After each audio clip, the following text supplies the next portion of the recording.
This kind of love is never sober, and wandering eyes aren't meant for me.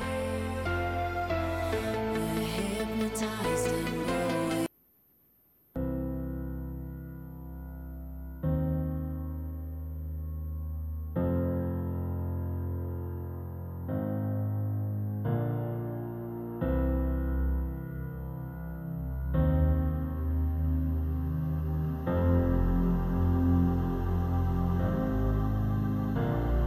From far away they came to us with knowledge.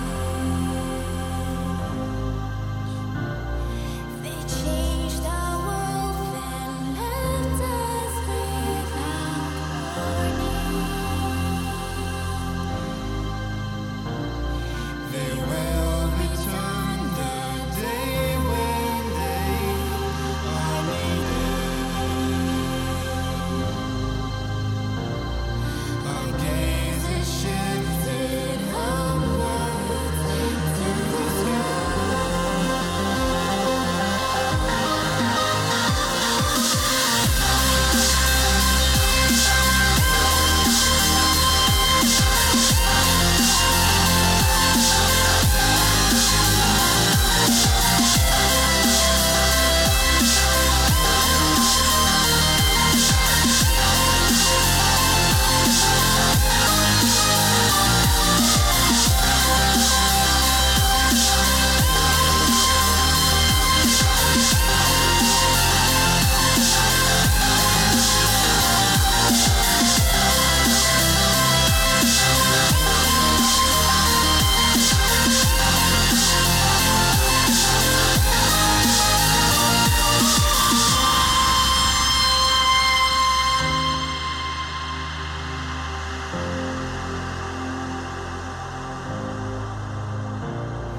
We crave for knowledge, for in the unknown.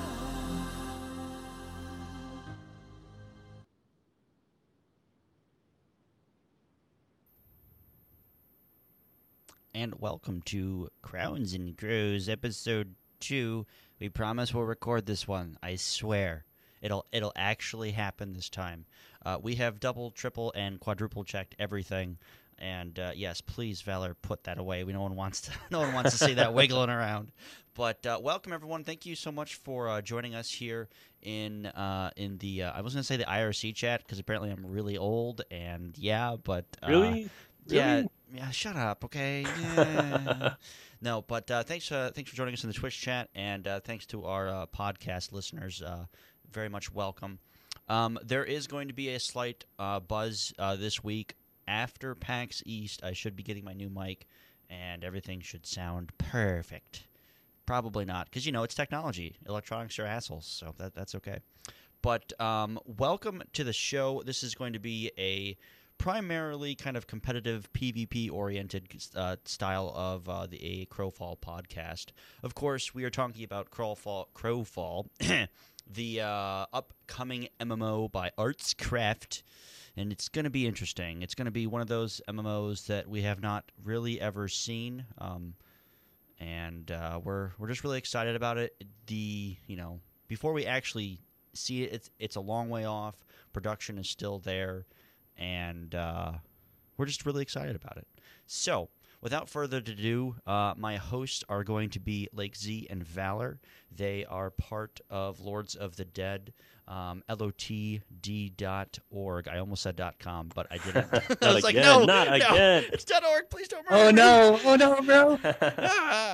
But it is going to be a really cool show. We have some really cool questions to kind of get to that Valor set up and put into place from some really kind of high-level, old-school PvP guilds that are really, really kind of excited for the game.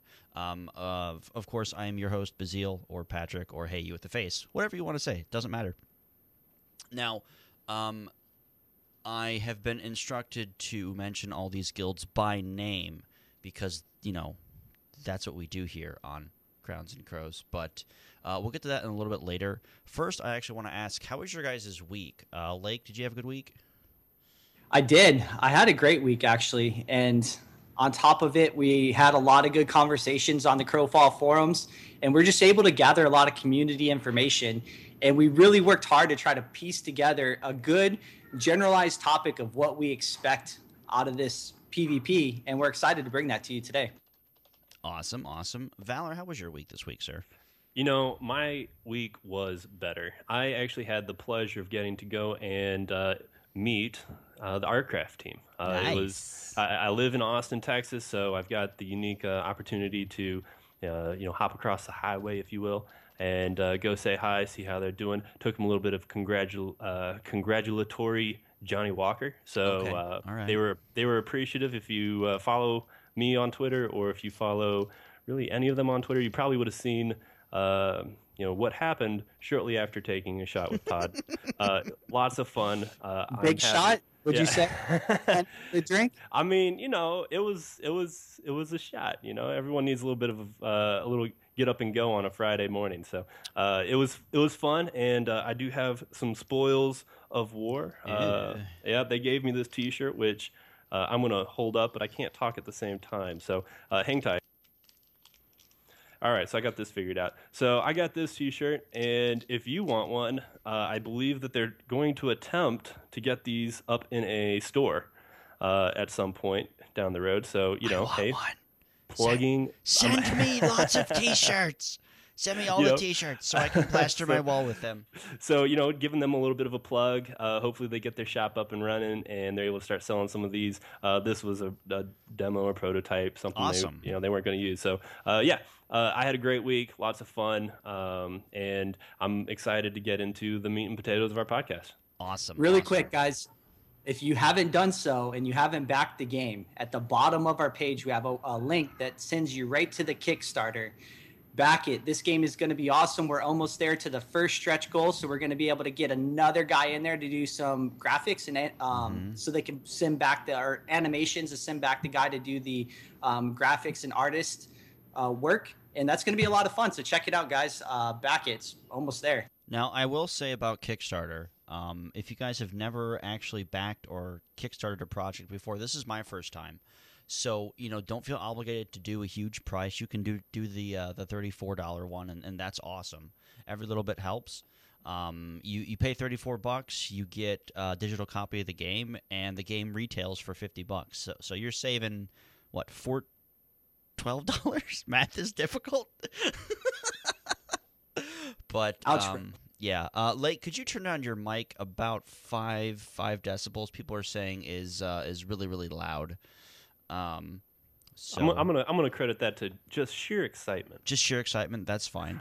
Now, we did have our audio levels perfect last week, but both my hard drives and everything else, my computer just decided to catch on fire. So that was a fun experience. I'm hoping I can get my backup hard drive fixed. A buddy gave me a program, and I'm trying to fix it. It was supposed to work with just a boot disk, but my CD drive crashed. So my computer's not having a good week. So yeah, that's always fun. But let's get right into the meat and potatoes of the show. The topic this week is PvP. What do you expect? And I feel that that's a very important topic because Crowfall is kind of that, PvP game. Now, Valor sent out a list of 10 questions to some guilds that participate in high-level PvP, large PvP, that kind of stuff. So I'm going to name off those guilds right now. And the people that participated in the question and answer session were Major from Shipwreck Pirates. Excuse me there, a hiccup at the most opportune time. Tuco, I believe is how you say his name, from the Professionals. Durakis, I think. I'd go with that as well. I'd Durakis? go with that, yeah. Okay, awesome. From the Knights and Glory, I'm sorry, the Knights of Glory and Beer, which is just a great name.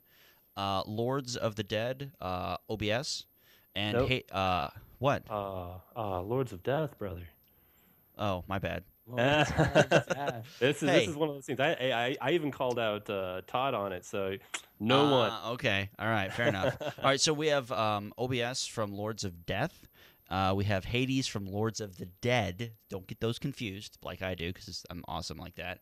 And we have Ginkgo, which I think is probably one of the best in-game names I've heard in a long time. Ginkgo is just a fantastic name from the Undead Lords. So a lot of Lords in Death here from the guilds that participated. But big thank you to all of those guys. You guys have been phenomenal in kind of helping us get our QA ready and wasted here. I think it needs to be said that these are all opinions and not necessarily reflecting the entire guilds that have kind of participated. It's just one person's opinions. They're not all guild leaders, and they're not all people of high rank in the guild. They just responded and wanted their guild in there. So just kind of throwing that PSA out there. I'm a little discombobulated. It's been a long week for me, but hey, that's okay. Show must go on, right, gentlemen? All right. I'd like to open up the topic of PvP with a quote. And Valor, you have a deeper, sexier voice than I do. And I'm going to ask you to read this quote here. I'll link it in Skype just in case you don't have it pulled up. But this is a quote from General George S. Patton, who was a very famous general. So, Valor, what did he say? This was given as a response to PvP and what you expect. And this quote is, "Battle is the most magnificent competition in which a human being can indulge. It brings out all that is best. It removes all that is base. All men are afraid in battle. The coward is the one who lets his fear overcome his sense of duty. Duty is the essence of manhood." Manhood. Manhood. You know, like a rock. It's that quote is really kind of, I think, really important to a game that kind of centralizes on PvP and being, I guess, I don't want to say bragging, but conceptualizing large PvP events and having these campaigns over months to 3 months, and you have to find food and resources. I mean, that's all what battle is fighting for survival, making sure that everything goes perfectly, and if it doesn't, really quickly reacting to that style of combat. So in a way, Crowfall to me feels like an MMO, but also an RTS, where you have to plan and always keep that strategy in the back of your mind of, oh my gosh, she just pulled in, 16 mages. We have to completely redo our strategy, but you have to, be on your toes and do that quickly. So I think it's really important that the quote from Mr. Patton is kind of there. And Lake, what's kind of your thoughts on that kind of concept? So that quote together just really hit home with me as far as you talk about competition. And this quote directly affects the spirit of competition across the board, whether it's an NFL football game or a hockey game. Across the board, battle is the most magnificent sort of competition that humans I'm quoting it almost. It just hits it, square on the head of it. That's what brings fun to some. That's why people enjoy playing video games. That's why some people enjoy playing sports. It's a way of expressing that human emotion of competition. Like, people thrive all over that. Yeah, well, definitely. And even more so, you take that and you apply it to video games. And if you want to have player-driven content, it's very difficult to find player-driven PvE rating. You have some of the economic elements, which can be player-driven, where you can have players determine what their currency is going to be, which is something that's been alluded to by ArtCraft. But for true player-driven content, PvP is the end-all, be-all. That's where players can get in there and just, they can wage wars. They can create their own history on servers. And talk about such an amazing concept as being able to create history that you look back and say, oh man, do you remember back in World War I? I mean, you say World War I to anyone who played Darkfall, and they know what you're talking about. I think that Crowfall has the opportunity to have these campaigns where people can say, "Oh, do you remember the dregs of July 2015, where what the players did turns into what became history." I would definitely agree with that. I think that it is synonymous. There we go. There's that word. To kind of just really, honestly, I think that quote really kind of, I guess, kind of hits you right here a little bit, kind of in your soul as a human being. Because when we look at PvP, we see gladiators, we see just even caveman did wrestle around the cave every once in a while to prove who's the bigger Proof? guy. Do you have proof? I don't know. No, I don't have proof of that, but I'm only guessing that's going to be the case, just because we do that now, so I can only assume that cave people did that as well. So I think that it's really important to kind of open up the show with that quote. And the questions that we have are, I think, very critical of the game, but also at the same time really kind of ask the question as to why we are going to be playing this game and why we're so excited for it. So question one, we're not going to go over all the questions. We just picked the best ones that got the best answers, because we could be here for 4.5 hours. Question one is really just kind of like, why do we participate in PvP? Why do we do it? Why do we enjoy the crazy just aspect of it? And Valor, I'm going to let you kind of take the ball and run here. For me, what I started off with in gaming when I first started playing online games is, there's a lot of the RP element to it, and it's exciting and finding out what the world is. But once I got through, the first couple of months of my first MMO, what I realized is that what I enjoyed most was PvP, and it's the competition. It's getting that adrenaline rush. It is being able to test yourself, not against a mathematical algorithm. It's testing yourself against an ever-evolving enemy, and being able to come out on top. Because of course that's what I do. Kind of egotistical of you there, Valor, but that's okay. Let's just slide that in. Just kind of slide that in. Yeah, all right. Like, what about you, sir? So across the board, everyone knows kind of my background is PvP games, whether they're MMOs, MOBAs. I participate in games that just have a really strong PvP environment. And right now, currently, you would say that MOBAs are probably the biggest PvP game along with FPSs. Because you look at esports is a direct competition of teams playing against each other, and tried in somewhat of a balanced realm, being that arena-based combat. Not saying that's the way that Crowfall should go, but what I'm saying is that is just pure PvP at its best. One, there's competition. You have Smash Brothers, you have Call of Duty, Modern Warfare, Counter-Strike, League of Legends, Dota 2, like the list goes on, Smite. And that PvP at its pure form, you don't battle for anything other than just pure rank status. Mm-hmm. And then once you start to get to the highest levels, that's when you start to compete with other teams for large amounts of money, sponsorships. There's just so much money revolved around that whole industry. And you could take that PvP aspect and you could put it into every game. If there's a reason why you want to be the best, whether it's a ladder or you're fighting for something, that's exactly what will motivate players, is that glory. So essentially, that's why I play PvP, is for that glory. I don't need anything special. I don't even need cosmetics. I just need a way to prove that I was the best, or that I have this level of glory that I have achieved over other players. Right. Okay, so I think I can agree with both of you. It's the thrill of competition. It's getting that adrenaline going. It's saying, "Hey, I'm the best. I'm better than you." Oh, really? Well, prove it, and then you kick his butt. For me, like, I have a professional gaming background, and you guys pretty much summed up why I want this game to do well.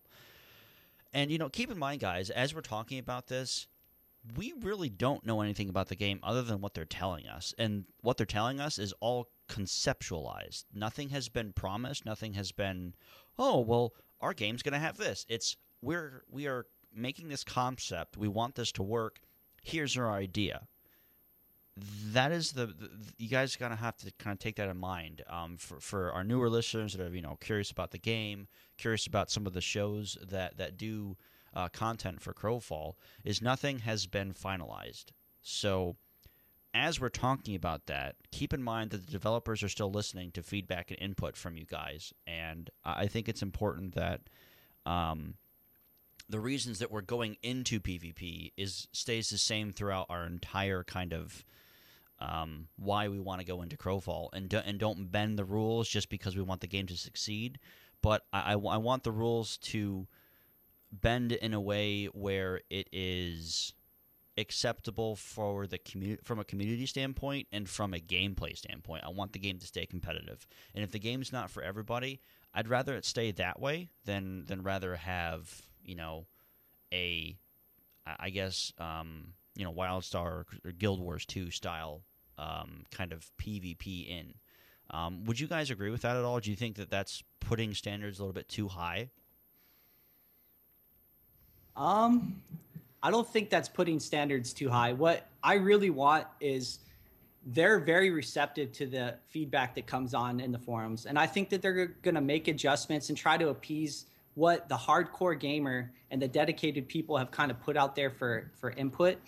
So I feel like they're going to do a good job trying to listen and shape the game around what the community kind of wants to see. And to be honest, the community and looking at a whole all wants the same thing. We were promised two different things. We were promised an in-depth crafting system and awesome PvP. And those are two different games that they're trying to merge together into one.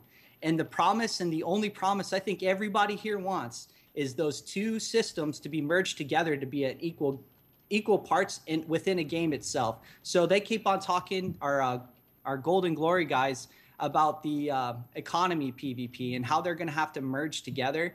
And if they can accomplish that goal and keep it kind of fair across the board, because they're both going to rely on each other to be successful. I'm going to have to give all of my resources to some guy to craft me some gear so I can go out and kill some more people to continue our progression within those campaigns. So as long as they can do that and they listen, we listen to their feedback, because sometimes the community may be wrong in a lot of things and may not get the overall picture. So I think they're doing a great job of listening and trying to give their feedback and exactly why they're choosing specific ways to go about it. Okay, awesome. So question 2, we asked the guilds, do you prefer large scale PvP, 10 versus 10, or small scale like arena and that kind of stuff? Overall, everyone kind of agreed that both have their place, but they want to see smaller battles also in kind of an open world setting. Valor, talk about that a little bit. Yeah, what tends to happen when you have a game that supports large scale PvP is you have some guilds that just really want to keep it to their core. They don't want to have to deal with managing 150 man roster. And so they want to be able to specialize in being just complete badasses out on the battlefield. And so they only want to be able to run around with 30 or 40 people, but be able to be successful. And anything larger than that, they tend to just call a Zerg, regardless of how well organized and led it is. There are other communities, however, that they embrace the need to go ahead and lead those large of guilds or war bands or whatever they want to call it in each particular game, of 50, 100, 150 people, and that is so that they can accomplish map wide or server wide, in this case campaign wide objectives. And so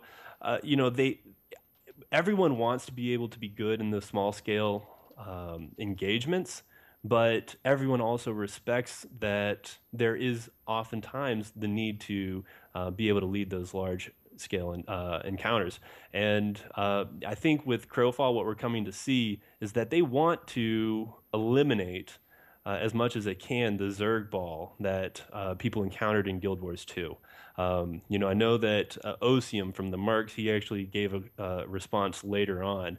And he referenced, you want to be able to combat, large scale versus small scale. Do simple stuff like eliminate tab targeting and turn on friendly fire. And we know right now, at least, they're going to start off with friendly fire on most of the servers. So that actually kind of brings up an interesting point and kind of question that I wanted to ask real quick. Do you guys think that friendly fire will be turned off pretty quickly once the masses actually get involved in it? Because if you think about it, gaming has been so dumbed down over the last 10 years.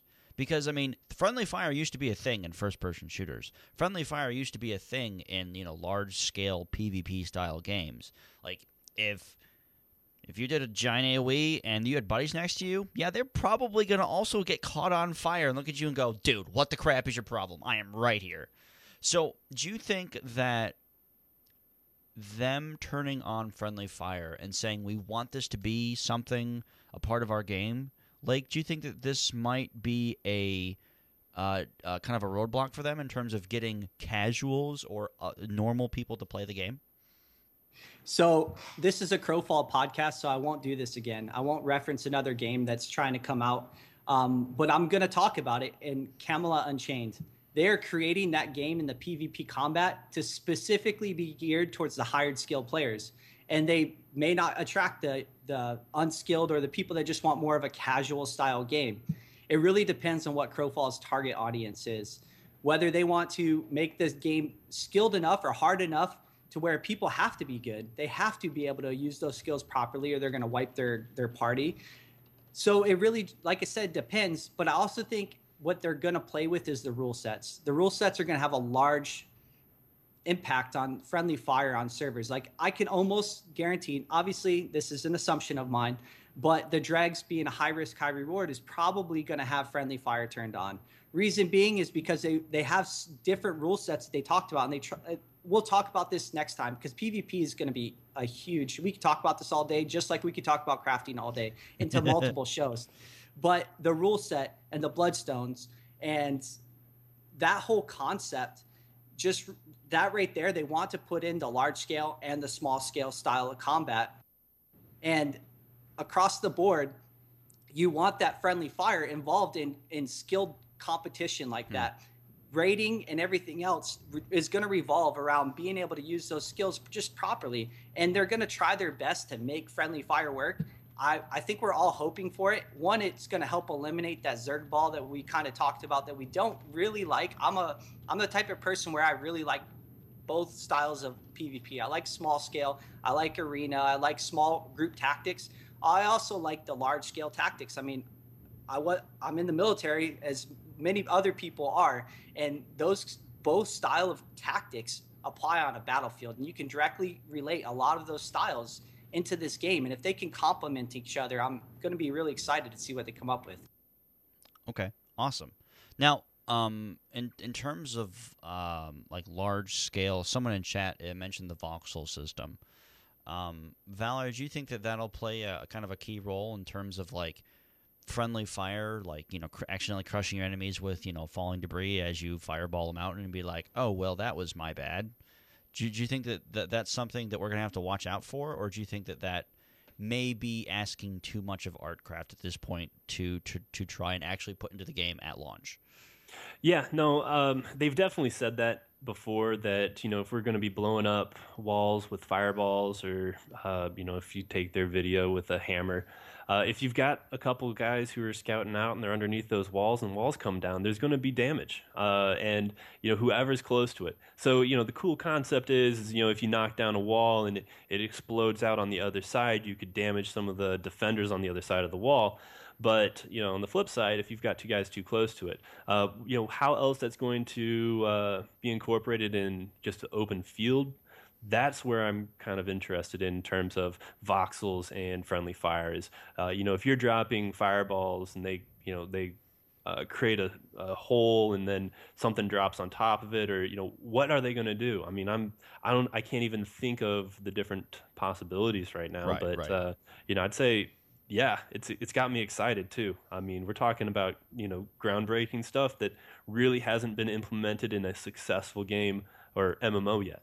Right, yeah, of course. And the other MMO that's using voxel based systems is going to be EverQuest next. So I think those two kind of using that system will be really interesting to see how each game uses that in terms of their PvP. So the next question that kind of caught our eye was, do you prefer open world, arena / battlegrounds, or both equally in terms of like PvP? Everyone that answered the question overall wanted it as open world as possible, but there was some, they like arenas and that kind of stuff as well. So I think that when we're looking at a large-scale assault-style MMO, I think that putting arenas in this game, or coliseums, or a gladiator stadium or something like that, isn't going to be a bad thing. Just because, you want to appeal to the smaller competitive groups as well. Not everyone enjoys, 20 versus 20, just kill each other, have fun. Question 4 is kind of when we started to see some more long, drawn-out answers in terms of, like, detail. Question 4 was, should PvP be balanced for 1v1 or X versus X, and why? Valor, Dracus had some really good points, and we took some of his kind of answers. Could you go over those real quick for us? Yeah, definitely. I mean, and when we say X versus X, of course we're saying, is it going to be based off of 20 versus 20, 30 versus 30, etc. Dracus from KGB said, PvP will never be balanced. Everyone can try it, but unless you have, everyone has the same stick, the same ping, the same latency, the same computer, PvP will never be balanced. It's impossible. So no matter what they do, there will never be a completely balanced MMO. It's just not going to happen. But what they can do is, the more you balance, I'm sorry, I'm going to just go back to his quote, is, the more you balance, the more unhinged the core mechanics become, the more they tinker around with things. He said, the fact is that quite often you alienate certain play styles or shun specific players. You isolate that which adds diversity to the game, and you crush it beneath balancing. And I mean, it's so true. We have 12 different archetypes, and of those 12, they're all going to have the different things that they're good at. If somebody wants to build up a crafter, great. But you know what? If you build up a crafter, he's not going to be as good as an archer who's built for PvP. Right. That's what I'm looking for, is a game that understands and accepts that not every character is going to be good. Now, should a ranger be as good as a knight if both are spec'd for melee PvP? Well, I would say that based off of starting stats and everything, that the knight should probably be better in melee combat. But if that knight spec'd for melee PvP and that ranger spec'd for ranged PvP, if they meet up on an open battlefield and the ranger has high ground, well then yes, I think that ranger should win. More often than they lose, as long as both players are equally skilled. So for me, I don't know, I don't know how you feel about it, but for me, that's kind of where I'm coming from. Okay. Yeah, across the board, you look at how some development teams, they balance PvP, and they balance things that certain specs or certain classes may be particularly very good at, because it might be too good, or people are playing that too well, and oftentimes it actually hinders that play style. And I'm just going to directly bring up the point of an assassin type carry, or some sort of person that can pick off in a 1v1 situation.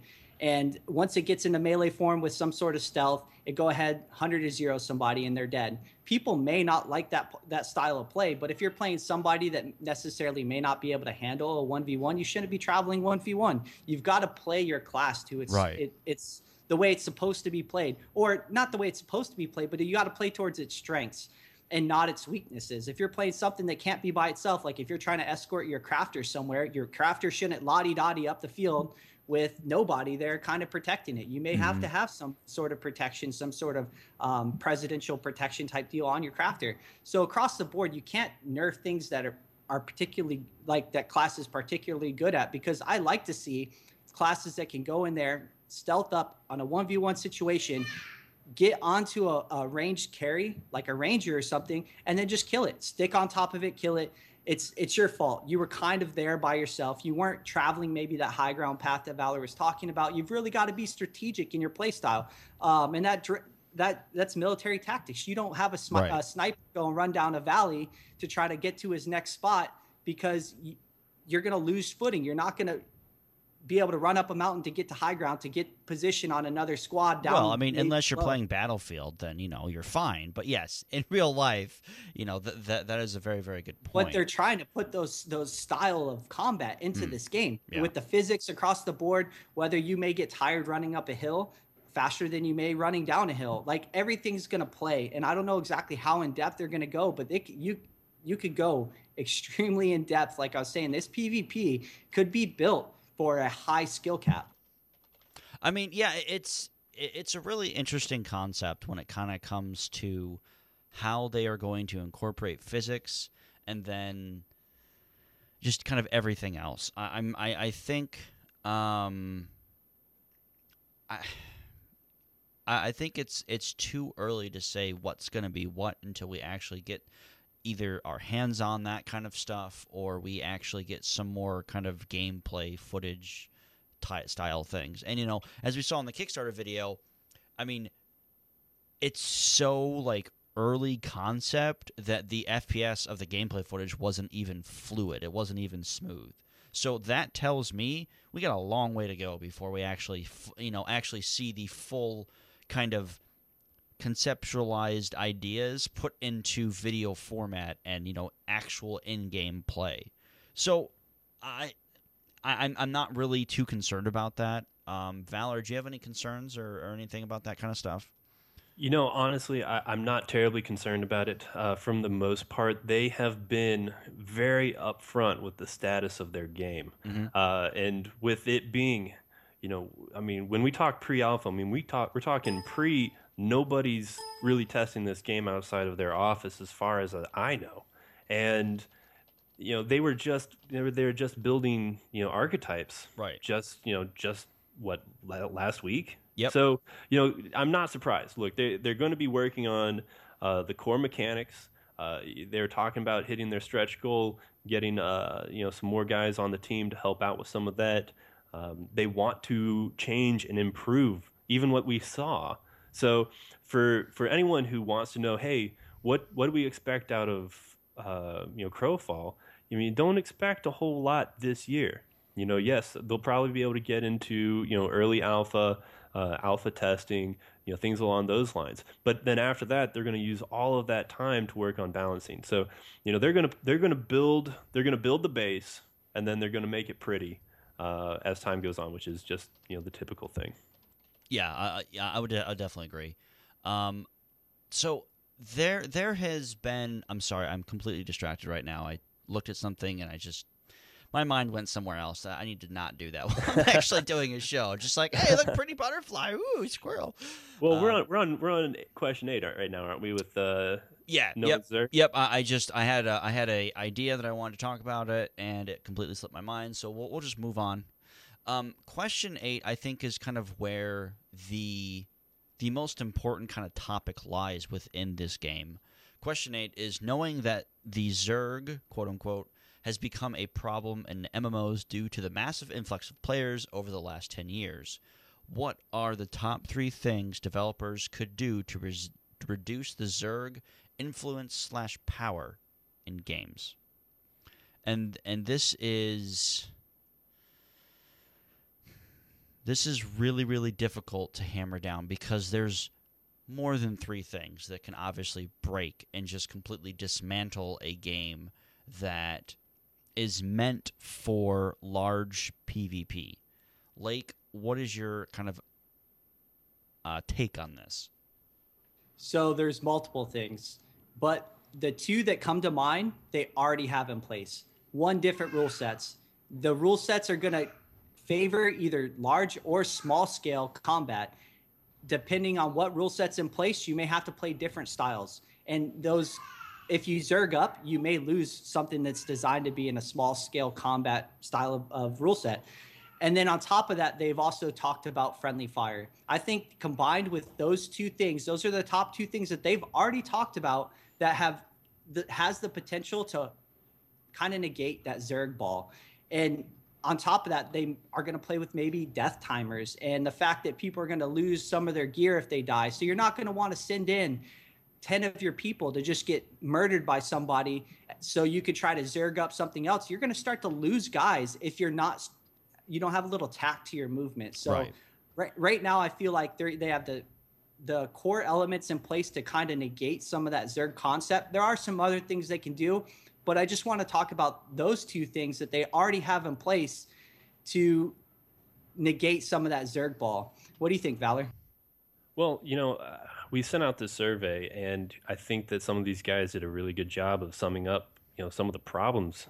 If we take a look at, some of the responses for this one, I think Dracus had a good quote, KGB, develop battlefield points of control, personal objectives, challenges, and create clan management tools for in-game organizational purposes. Zergs happen when a clan cannot oversee or direct their numbers strategically. I think that this is, empower guilds, give guilds the ability to be able to manage their players. And, if there are some games where it's simply, you just have more or less a list. Here's all of your members, and that's all you get. There's no in-game calendar. There's no message of the day. There's no, some games don't even have sorting systems, such as, ArcAge. ArcAge does not have a sorting system for their guild management, and it just makes it too easy to just fall into that mass. Yeah. And what I can tell you though is, you have guys like Obs from LOD. Hades touched on it as well, and what they're saying put a hard cap. Have in-game mechanics that will put a hard cap on guilds. It makes it significantly more challenging. In Warhammer, when we went up against the goons on, I believe it was Azazel, I believe it was the server. When we went up against the goons, they brought 12 to 1,500 people to that server. This is all on one server, and they had to break that up across 3 guilds. It took them, within 60 days, they were down to just about 1 active guild. The point being it makes managing that many people that much more difficult when you have to break it out across multiple guilds. Friendly fire, some of these things we've already touched on. Yeah. Those are going to help as well. But these are just simple things. Guilds don't need to be able to accommodate 700 people, especially in a game like Crowfall. I would definitely agree. One of the biggest problems that I've always had with super large scale combats is the Zerg mentality, and that is a huge problem. And all these guilds that we've asked these questions with really kind of came up with the same answers. Hard cap. Don't allow people to just, stupid cap everything.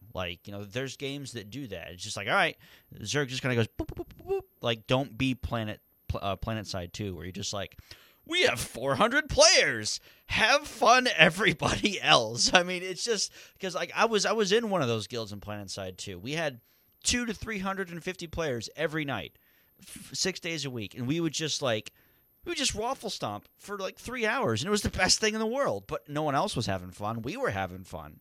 But you got to engage everybody.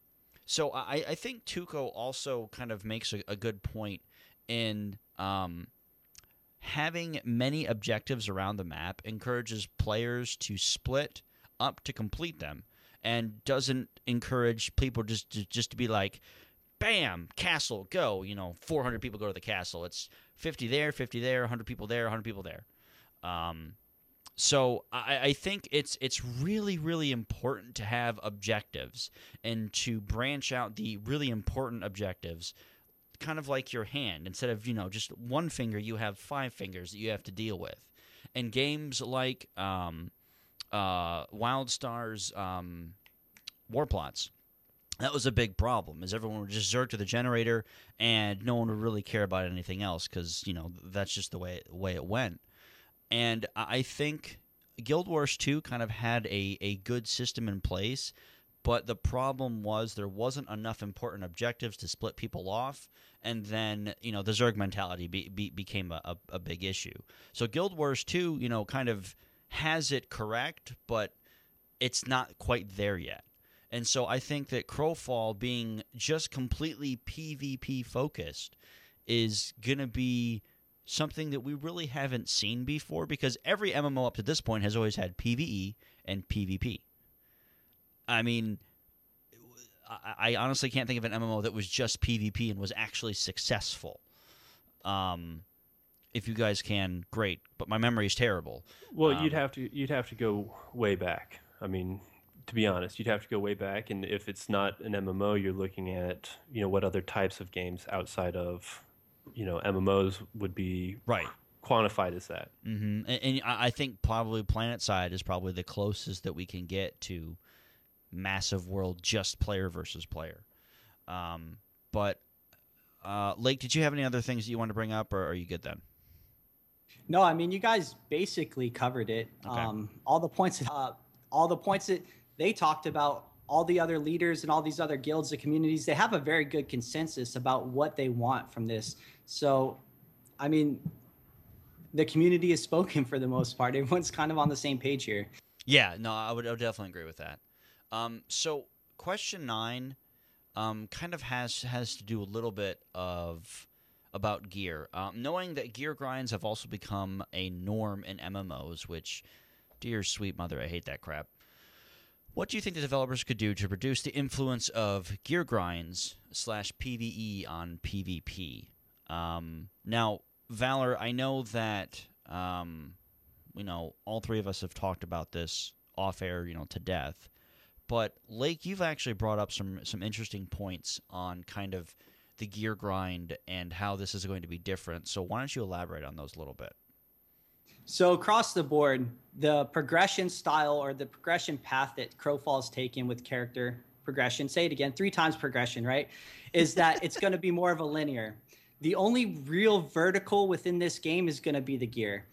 They have to be able to manage that vertical, being that gear, to keep PvP somewhat manageable as far as keeping that skill cap still relatively high, but they still have to make it important enough to where people want to do it. And I think they're going to be able to do it with the concept of having 2 different games. You're going to have an economy game with the crafting and the PvP together.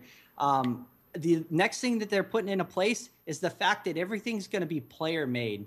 And that's really important because everything is accessible at that point. Whether you get the resources or not, it's accessible to everybody at some point. You don't have to go and grind this boss over and over again. But to me, there's still some sort of relationship between me having to grind that same resource over and over again and having to kill a boss over and over again for a gear drop. It's a similar concept, but still not the same, because you have a wider variety of people to be able to grab that resource from, or provide a service to trade for that resource so you can get that gear made. So I feel like that's how they're going to be able to handle it, is it's going to be accessible across the board. And I don't have to go to OnRes over and over again for the same piece of gear when I could go to someone else that has a different piece or has the same gear, but maybe is offering something different or wants my services. He wants me to go out and kill a bunch of people. I have no problem doing that, man. Just hook me up with the gear and I'll murder people for you. It's no big deal. Bounty for gear. I am all for that.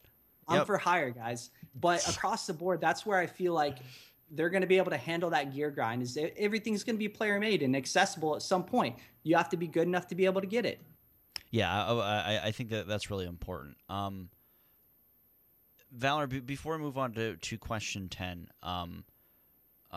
Lakez had something really, really kind of important to say. This is just kind of a summary of what he said. But he said, do not make gear a priority. Stop placing importance on such things. How do you feel that is going to be relevant in a game where it's only crafted PvP, or crafted gear, I should say, from players?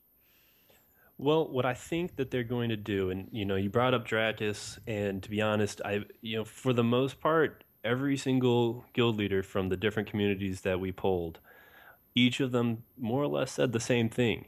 Gear needs to be, an advantage, but not the determining factor for success. And it should be easy come, easy go. I took that quote directly from Osium from the Mercs. Gear is something that it should simply bolster what you want your character to be good at. It shouldn't make your character better. And by better, I mean it shouldn't just be oh, because I have this gear, now I'm on this echelon. No, it should Right. be because I have this particular gear, it's going to make these skills in these situations better. It's going to make you a better situational player. And that's what I think where gear can play a factor, but not be the determining factor. If you run up against a melee and you spec all of your gear out for protecting against melee damage and deflecting and whatever other, fanciful things can be on your equipment, congratulations, you did a fantastic job. Now your gear that you just spent, a month, working on, great. You did a good job. You beat that guy. However, you go up against a ranger with ranged damage. It doesn't matter if you spent a month getting that awesome gear because you didn't take into account the range. And I think that is how they are going to do the gear. I think that it's going to focus on specialization and not just overall making your character this badass. And that's exactly what I was going to point out immediately after you were done, was that the gear has a possibility of, first of all, we don't know the stats. I do not know how powerful 4 strength over 5 strength is going to be. That's a big determining factor on how gear might be made. Because if those kind of stats are extremely strong to where if my sword gives me +3 strength and all of a sudden I can 4-shot somebody with a little less strength than me, then that's a problem. I don't think they're going to go that route. They're going to balance the stats out to where it is going to give you that advantage. But I think they're going to also be able to create customizations within the gear themselves. So maybe this piece of gear that is commonly made, I can take it to a crafter because I'm not a crafter. I may give it to some guy that specialized in it, and he's going to be able to maybe give me gear that reflects 15% of my damage or some sort of stat that allows me to be able to customize my playstyle. Because if I want to jump into the fray, maybe I want something that reflects a little bit of that damage to the person giving it to me. Yeah. That's a really good kind of idea or kind of concept on how gear is going to work. And I'm looking forward to seeing how we're going to have more kind of interaction with the developers when it kind of comes to how we are going to see things kind of fabricate in kind of the crafting world. Because that's really important when it comes to gear. I think that gear in a game like this that's only player made is going to just kind of solidify and kind of bring the community closer rather than tear it apart, because it's really annoying. Valor, you wanted to say one last point here before we go to the Q&A. Yeah, so just one last quick hitter before we hit up the Q&A. Hades, actually, guild leader for LOTD, Lords of the Dead, he said that, you know what, why can't high-ranked players have a chance to drop great loot? And in this case, the resources. Why does it have to be off of certain mobs? Mm-hmm. If they do have a ranking system of some sort, some element of that, why not allow there to be drops off of players? Why? I mean, you obviously have to be careful of people trying to game the system, but if there are rankings, nobody's going to want to just tank their rankings so that somebody can get some good gear. These are the sorts of things that, hey, it's a cool idea. Consider it, see if you can make it work. But I personally would rather only fight against players than have to fight against mobs. Yeah. Because I know every single mob that I have ever heard being created has always been beaten by a player. That is just one of those things. And once you do it, then it just comes down to muscle memory. So that's what I have to say about that. Yeah. So the last question was, what should PvP be about in general? And everyone was like, it should be fun, engaging, and just overall enjoyable. And I think we can all agree to that. So we're going to open it up to Q&A. For our podcast listeners, this is a chance for the people in our Twitch chat or people that have sent us emails and whatnot, which I still haven't made the email address because I'm bad. I will do that after the show, I promise. To ask questions, give us topics, or just kind of, ask us. It's pretty much a Q&A session. Just, I don't really care what you ask, but keep it PG, I guess. I'm going to completely butcher this name, so just be prepared for that. Pacific. What? How? I'm gonna call him Dot. Dot just sounds just is way easier. I'm gonna go with Pixel Dot. Sure, Pixel Dot. You couldn't just say Pixel. It's just Get owned. It's too much fun. It's too much fun watching you. I'm terrible with names. I'm just, Rip. yeah, I'm terrible with names. What kind of mechanics will be in place to ensure that players don't only stay like one area, like a hotspot in a campaign? And honestly, I think that this is going to be something that the devs will just kind of have to work around and really just kind of watch how the community reacts to things, because there's always going to be that one area where it's the best kind of area to farm, or whatever you want to say. Valor, you want to cut in here? Yeah, look, I'm excited to answer this because there's, what they keep telling us is that there are seasons, and that as a campaign continues and continues to evolve, what you're going to see is that things become more difficult to kill, and they become more valuable. So, while it is going to be important to get to the embargo areas to be able to drop off your loot so that you can, retrieve it, you're going to have to balance that with the later you wait in a campaign, now other people will be out there doing their farming, and then they're going to go to the embargo. And so it's going to be a constant, pull and go. And, I see that there's some comments that there isn't going to be just one embargo, but, these resource points are going to be big. And everyone's going to want to try, and you're going to see the strategy evolve. Everyone's going to want to try and, just cram everything into the end.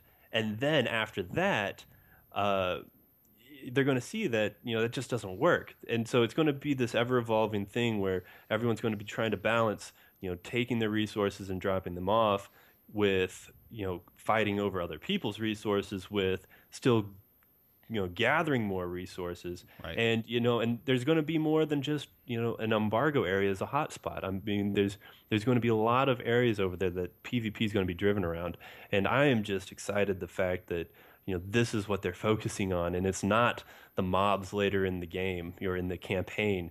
That is the last thing that people wanting to play a PvP game want to deal with, other than just adding an extra element and an extra level to PvP. Yeah. And I think to follow that up, just real quick, is the fact that the whole purpose of the campaign, right, is to win. You can put as much resources inside of your vault as you want, but if you don't win, you're not going to be able to bring all that back. You've still got to be able to balance, like Valor said, and make that those resources count. You're going to have to be able to continue to progress and win that campaign to bring all your spoils back. And if you're the type of person where you're going to sit there and continue to just drop off, a trickle drop off, and you're just not feeding back in, it's almost like buying a house and you're trying to sell it for something later on, and you have to put money into the house essentially to build the profit back up. And that's kind of the same concept as far as being able to win the campaign. I'm going to have to invest a large amount of resources for my gear within the game to continue to progress, to win the campaign, to bring back all my spoils of war. If I just trickle stuff in and I'm not really focused on the campaign, I'm more worried about trying to camp people, I may not even win the campaign. I'm not going to be able to bring back everything that I just ganked that dude over. So I think that's what it's going to be, is the hotspots, the whole concept of winning the campaign. Everyone wants to win, and I am not going to lose because I want to trickle in resources that I may not be able to bring back. Yeah, and Blixtiv, I believe that's how you say the name, also said that there are all kinds of hotspots over the map besides the embargo one. But he also said, you also have to win. So I think my only concern is how important are those hotspots to complete the win, to get control over, whatever you're fighting for. So I think that is an important aspect for the devs to kind of say a little bit more on, because, you can have hotspots all over the map. Guild Wars 2 did that all the time, but no one ever went for them because it was just easier to group up as 400 billion people and just go around the map. So I think it's really important for them to really kind of explain how important the hotspots are going to be. And, do they actually contribute like a huge amount of resources or buffs or whatever? Another kind of question that was brought up by, I can actually pronounce this one, Wooglinks, because it's just easy. So based on Valor's face, I probably pronounced it wrong, but I don't care. You're consistent, so Hey, exactly. As long as I'm consistent. As long as you're consistently bad. Okay. We Hey. can fix that. Hey, I'm good at PvP. I can't read. Okay, so come on. Is that a correlation, or should I be worried? Someone give this guy a hammer. There we go. There we go. I actually have a hammer. I just can't reach it. He said, "I'm curious how useful castles will be, because they're too easy to take down. We saw in the video of the castle wall being frozen, the dwarf throwing his hammer, and the wall, the wall breaking apart. So, he's wondering, is he oversimplifying that, or is it okay to just build them and then boom? Yeah, I think he's pretty clearly. I mean, that was made just for the voxels. I mean, it was just a display. Castles, I am sure, are going to be of strategic importance and will factor into winning conditions in some way, shape, or form. But I mean, how cool is that? So I also want to take time here. Blixtiv also said more info about the pull types coming out in the next few weeks. Points of interest. Yeah, points of interest. Thank you. Or hotspots. So just kind of look for that in the next few weeks. Wow, my hiccups are just the worst timing ever. But Lake, to kind of, I guess, close off our Q&A, because we are running up here on time. Exactly, we're doing a good job. What, in terms of what's been talked about, do you think that we're going to see the community go crazy over the next few weeks and just kind of theory craft a bunch of stuff? I mean, I'm a theory crafter. I think everyone here kind of is. And that's why we're all sitting here in this podcast talking about the game together, including everyone in chat. So here's my 2 cents on it. I think the Valor hit it on the head a little bit. It was more to kind of show the voxels in action. But think of it this way. If you are somebody that can throw your hammer against the wall, that hammer just exploded. Now you're going to run into my castle with your bare fists and try to beat me? There's tons of strategy going to be involved. And I really think that they have a handle on the type of resources that are needed to take down a wall of a castle. Because if you make everything paper thin, then there's no point in me even building a castle. And they know this. I think they're going to be fine with their development and trying to make this a balanced game. I know that I've heard this over and over again the dwarf, the Forge Master, he threw his hammer at the wall, but it exploded, man. He's going to run in there with his fists and battle you like Rocky. He's not going to win. So across the board, I think what they need to do is you have to take a look, and I know they're going to do this, but the amount of resources it does take to take down a wall. And as long as they can make it worthwhile to build that wall, then castles are going to be just fine. Yeah, I would definitely agree. So we have come to a close here, a little bit longer than normal, but you know what? We like to talk, so deal with it, I guess. Once again, Lake, Valor, thank you so much for being on the show with me once again. Valor, what is your Twitter? Twiddle? Oh, I just... You can twit me at Born in Valor, keeping it simple. And Lake... Lake Z _. That's where you'll find me at. That's where I camp all day. All right, right there with you. And you can find me at Bazeleel. Make sure to check out Lords of the Dead. We are going to be a big Crowfall guild and kick all your butts.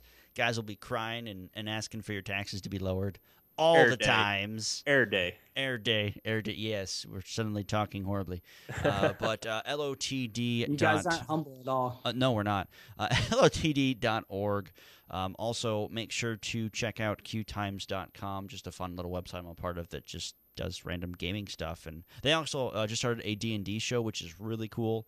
The next Crowfall show over on, I believe it is, twitch.tv/MMORPGCOM. That's going to be the Gold and Glory podcast hosted by Arwolf, Onrez, Chief Sarkhan, and Real Lethality, I think, if I remember correctly. They will be doing some cool crafting discussion and just they're like the super nerds of like the PvP world. So instead of ganking you like physically, they'll just steal your wallet and run away and laugh at you. So I remember them doing that in WildStar. Like they would just huck up prices of just everything and be like, "What the heck? What is wrong with you people? I want to buy my stuff cheap. Stop it." So we will be back next week every Tuesday at 8 p.m. Eastern Standard Time. Or that is going to be 5:30 Pacific Standard Time or 7:30 Central Standard Time. I really, really hate time zones. Why can't they just all use one? Stupid equator.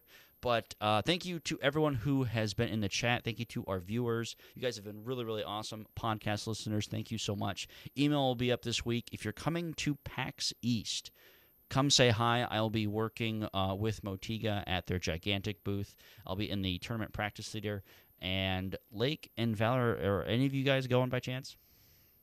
Not Okay. in the cards this time. All right. Dude, well, I live in Hawaii, man, so it's kind of expensive. Start but- swimming. Start swimming. You got There a you couple go. So I days. plan on going to Prime. Hopefully Okay. I can make that happen and we can all meet up in Prime, including everyone from the chat. Maybe Crowfall will be out there, the ArtCraft team, and we can all have a great time sitting around the booth. Awesome. Booth. Boof. Well, they were at they had Todd up at PAX West, and that's apparently when they hit 10,000 backers. So Nice. there you go. That's awesome. Well, that's it. That's all, guys. God bless. Have a wonderful afternoon, morning, or evening. We'll see you guys next week. Check us out on iTunes as well. And from us to you, see ya. Crowfall. Yeah, that was cheesy, but well. Bye.